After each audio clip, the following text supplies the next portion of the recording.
you can actually change your life in 30 minutes a day.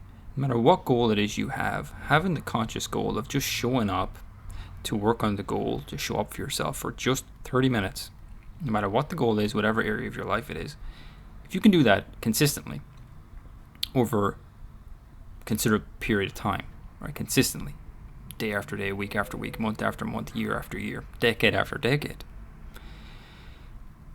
we are terrible at perceiving the impact that that will have. Sometimes I look back on things that I've tried that approach with, and I've been consistently putting in, say, 30 minutes a day, consistently, almost religiously, right? Not dogmatically, but very consistently. I'm like, where did this come from? How did all this stuff get here? It's incredible.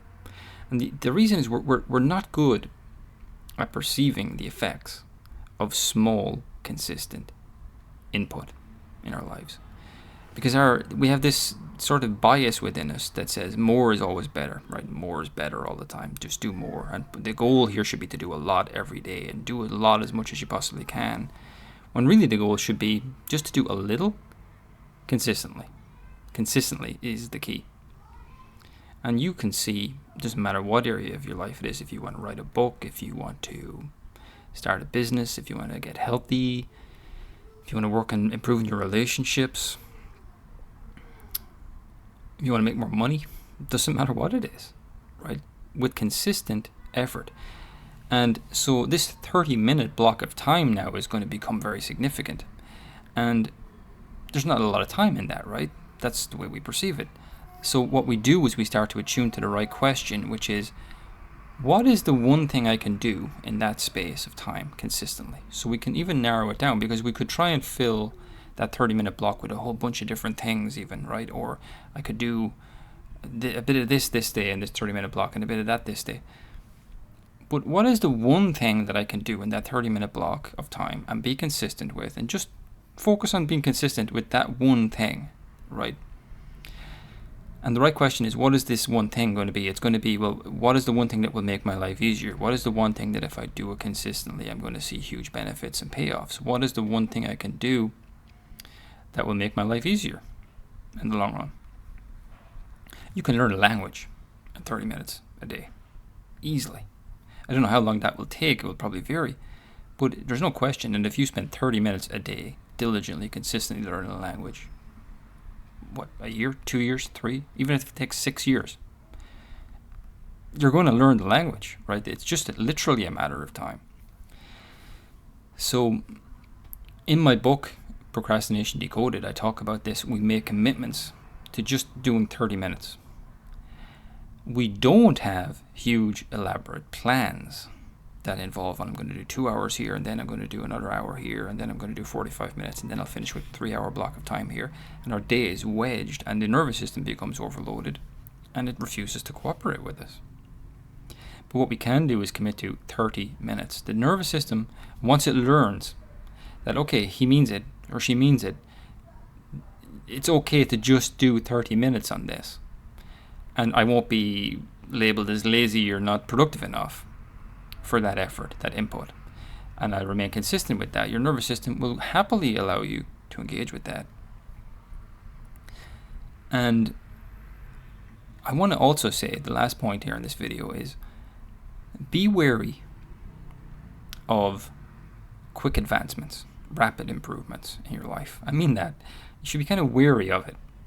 Because in nature, if you look at nature, right, go into a garden or go into a field, you don't see rapid anything.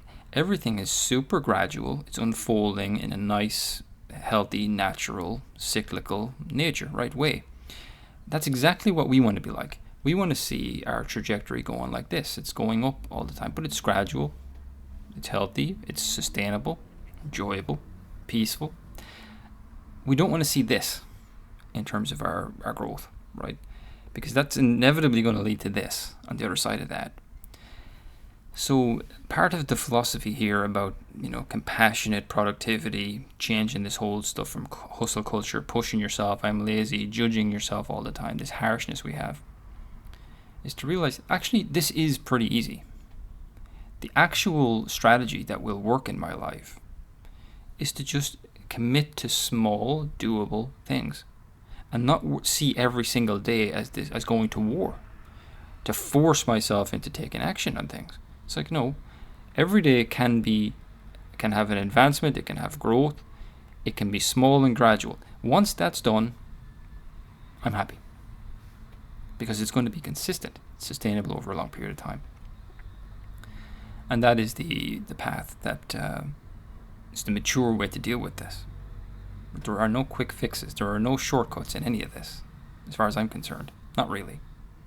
Because again, the rapid improvements tend to lead to a crash, and that crash leads to sustained inactivity and avoidance of it, right? Because your nervous system doesn't trust you to engage with it after that. It's like, look what you just put us through there. That was torturous. One part of you will be really happy with it, but the other part will be like, I don't feel comfortable doing that anymore.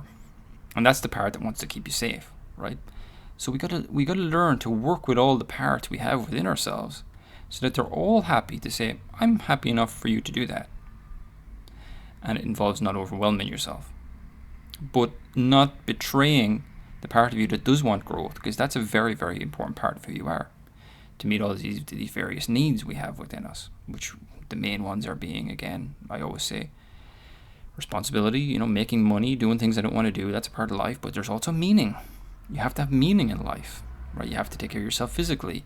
You have to take care of your reflection, the most important need, in my opinion, right? The time to go into reflection when you're meeting these needs. And finally, the black sheep of the family, which is spontaneity/fun, which is the one thing that gets put on the long finger. Or if it's engaged with, it's guilt infused. So guilt-free play is an important, essential part of that. But this video is just a little reminder. Take a deep breath. I don't have to do everything today.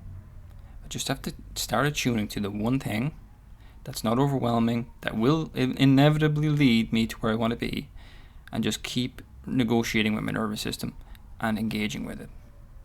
And you will find it's just a matter of time. We can relax. You can have what you want. You can have what you want. But compassion is the right way to go about doing it. Insight into how your body works, how your mind works, how your emotions work. That's the strategy. That's the winning strategy.